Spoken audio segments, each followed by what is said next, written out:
अगर आप बीपीएससी शिक्षक बहाली टीआरई 3 के अभ्यर्थी हैं तो सावधान हो जाइए, क्योंकि तीसरे चरण की परीक्षा दे चुके अभ्यर्थियों को लगातार फेक कॉल आ रहे हैं और परीक्षा में नंबर बढ़ाने के लिए पैसे की मांग कर रहे हैं। बिहार के विभिन्न जिलों में इस तरह के मामले सामने आ रहे हैं। इधर छात्र नेता दिलीप कुमार ने परीक्षा दे चुके विद्यार्थियों को सचेत किया है और कहा है कि इस तरह के फेक कॉल पर भरोसा ना करें।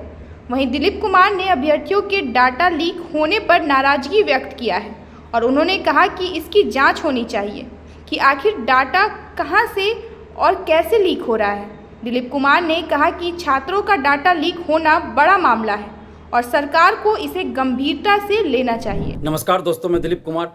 दोस्तों, बीपीएससी टीआरई 3 के अभ्यर्थियों को फ़ोन करके पैसे की मांग की जा रही है और जो लोग फ़ोन कर रहे हैं वो कह रहे हैं कि हम बीपीएससी ऑफिस से बोल रहे हैं, आपका नाम ये है, डेट ऑफ बर्थ ये है, पिता का नाम, एड्रेस, सारी जानकारी, अभ्यर्थियों से संबंधित सारी जानकारी सही बता रहे हैं वो लोग और पैसे की मांग कर रहे हैं। ये कह रहे हैं कि इतना पैसा दीजिए, आपका हम टीआरई 3 मेरिट लिस्ट में नाम शामिल कर देंगे। इस तरह का फ़ोन एक दो अभ्यर्थियों नहीं बल्कि हज़ारों अभ्यर्थियों के पास आया है। अलग अलग नंबरों से फ़ोन आ रहा है और लगातार रोज़ फ़ोन आ रहा है। सबसे पहले तो आप जितने भी अभ्यर्थी हैं, जितने भी आप छात्र छात्रा हैं, आप सबसे हम अपील करेंगे और अपील करते हैं, पहले भी अपील कर चुके हैं और आज फिर अपील कर रहे हैं इस वीडियो के माध्यम से कि आप लोग ऐसे लोगों के चक्कर में बिल्कुल ना पड़े जो आपको परीक्षा से पहले या परीक्षा के बाद या परीक्षा के दिन आपको बोले कि आप पैसा दीजिए, इतना पैसा दीजिए, आपका हम सेटिंग करा देंगे, क्वेश्चन दे देंगे या फिर OMR सीट रंगवा देंगे या किसी भी तरह का आपको लालच दे कि आप इतना पैसा दीजिए, आपका हम मेरिट लिस्ट में शामिल कर देंगे। तो ऐसे गिरोहों से आप लोग बचिए, ऐसे गिरोहों से बचिए, ऐसे लालच में मत फंसिए, क्योंकि ये लोग ठग हैं। ये पूरी तरह से ये लोग ठग का काम करते हैं, ठगते हैं पैसा अभ्यर्थियों से और ये एक तरह से साइबर क्राइम का भी मामला है, क्योंकि ये लोग पैसा ठगते हैं, अलग अलग नंबरों से फ़ोन करके आपसे पैसा ठगते हैं, पैसे की उगाही करते हैं।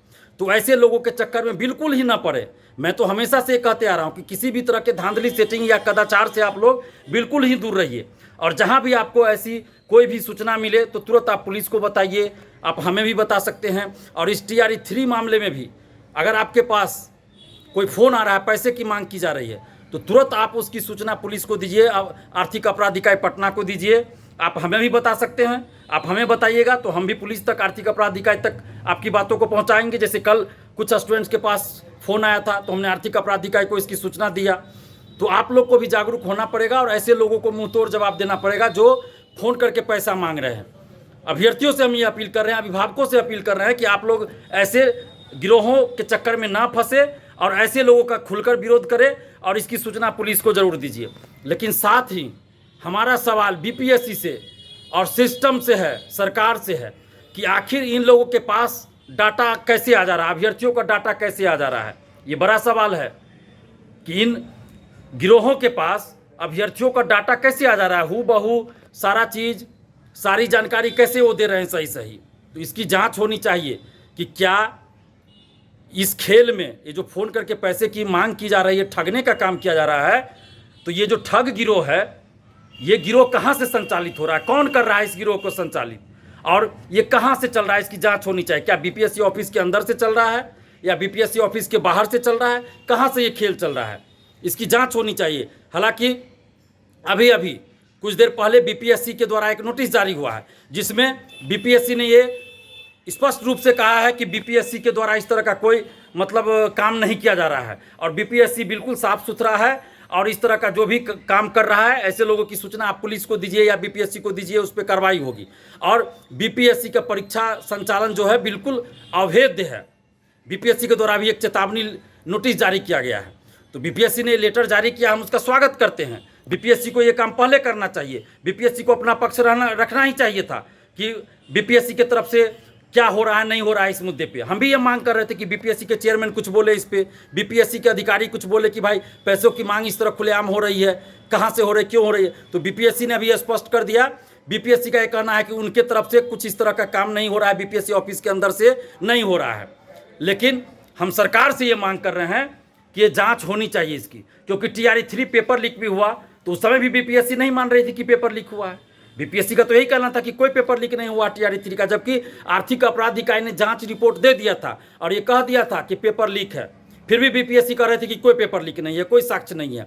तो हम ये सरकार से ये मांग कर रहे हैं कि ये डाटा कहाँ से लीक हो रहा है, इसकी जांच होनी चाहिए। कहाँ से ये खेल चल रहा है, बीपीएससी ऑफिस के अंदर से चल रहा है या बाहर से चल रहा है, इसकी जांच तो होनी चाहिए ना कि कहाँ से ये खेल चल रहा है, बिहार से चल रहा है या बिहार से बाहर से चल रहा है। ये साइबर क्राइम का भी मामला है। आखिर अभ्यर्थियों के पास ये डाटा कहाँ से आ रहा है? क्या कोचिंग शिक्षक वाले कुछ ऐसे हैं जो अभ्यर्थियों का डाटा लीक कर रहे हैं? ये जो गिरोह है, पैसा वसूली गिरोह जो है, क्या वो ऐसे गिरोह को ये कुछ कोचिंग शिक्षक वाले भी कहीं डाटा तो नहीं दे रहे हैं? क्योंकि कोचिंग में भी लोग एडमिशन लेते हैं तो वहाँ सारा डिटेल देते हैं, और एक एक जो कोचिंग में पढ़ते हैं स्टूडेंट, एक एक स्टूडेंट से टीचर बोलते हैं कि आप किस क्लास का फॉर्म भरें नहीं भरें, सारा डिटेल रखते हैं। बहुत सारे कोचिंग वाले जो खासकर पेपर लीक में, धांधली सेटिंग में संलिप्त रहते हैं, जो गलत काम में संलिप्त रहते हैं, वैसे शिक्षक तो अभ्यर्थियों का एडमिट कार्ड तक रखते हैं। तो क्या कहीं कोचिंग वाले भी तो ये डाटा लीक नहीं कर रहे? इसकी भी जांच होनी चाहिए। मैं ये कह रहा हूँ कि कौन है शामिल, ये बात सामने आनी चाहिए, क्योंकि जब तक जांच नहीं होगी ये पता नहीं चलेगा कि कौन कर रहा है, कहाँ से ये खेल हो रहा है। तो चलिए, बीपीएससी ने कम से कम एक अच्छा काम आज किया कि एक नोटिस जारी किया और अपना पक्ष रखा, तो ये अच्छी बात है, इनको पहले रखना चाहिए। लेकिन साथ ही हम बीपीएससी से भी ये सवाल कर रहे हैं, आप कह रहे हैं कि आपका परीक्षा संचालन बिल्कुल अवैध है, तो TRE 3 का पेपर लीक कैसे हो गया भाई? कैसे पेपर लीक हो गया, आप जवाब दीजिए। और 270 लोगों को अभी तक आपने प्रतिबंधित क्यों नहीं किया? इस चेतावनी नोटिस में बीपीएससी का ये कहना है कि अगर कोई अफवाह फैलाता है इस तरह का कि पैसे लेकर नौकरी दे दी जा रही है बीपीएससी में, या जो भी इस तरह का पैसे लेकर काम हो रहा है, अगर कोई अफवाह फैलाता है तो उस पर कार्रवाई होगी, कोई पैसा देता है तो उस पर कार्रवाई होगी। तो मेरा ये सवाल है बीपीएससी से कि 270 लोग जो हजारीबाग से पेपर लीक में ही पकड़े गए थे, आर्थिक अपराध इकाई ने अरेस्ट किया और उसी आधार पर परीक्षा भी रद्द हुई, जेल भेजे गए वो लोग, उन लोगों को अभी तक आपने प्रतिबंधित क्यों नहीं किया? तो बीपीएससी से हम ये मांग कर रहे हैं और बीपीएससी के चेयरमैन सर से ये मांग कर रहे हैं कि आप पेपर लीक में संलिप्त उन लोगों को 270 एवं अन्य जो भी लोग संलिप्त थे सबको प्रतिबंधित करिए, प्रतिबंधित करने की हिम्मत दिखाइए, तब जाकर आप पे विश्वास होगा। नहीं तो आप पे विश्वास नहीं हो रहा है, किसी को बीपीएससी पे भरोसा नहीं हो रहा है।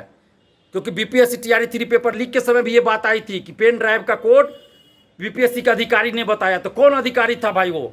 क्यों नहीं उस पर आज तक कार्रवाई हुई? हम बीपीएससी से ये मांग कर रहे हैं कि TRE 3 पेपर लीक में संलिप्त सभी लोगों को प्रतिबंधित करे, और नीतीश कुमार जी से ये मांग कर रहे हैं कि जो पैसों की मांग की जा रही है इस पूरे मामले की जांच हो, और कौन इसमें संलिप्त है, कौन गिरोह संलिप्त है, जो भी संलिप्त हो, चाहे कोई भी हो इसमें संलिप्त, उन सब पे कठोर कार्रवाई की जाए, लाखों शिक्षक अभ्यर्थियों के साथ न्याय किया जाए। आप देख रहे हैं बिहार 24 न्यूज।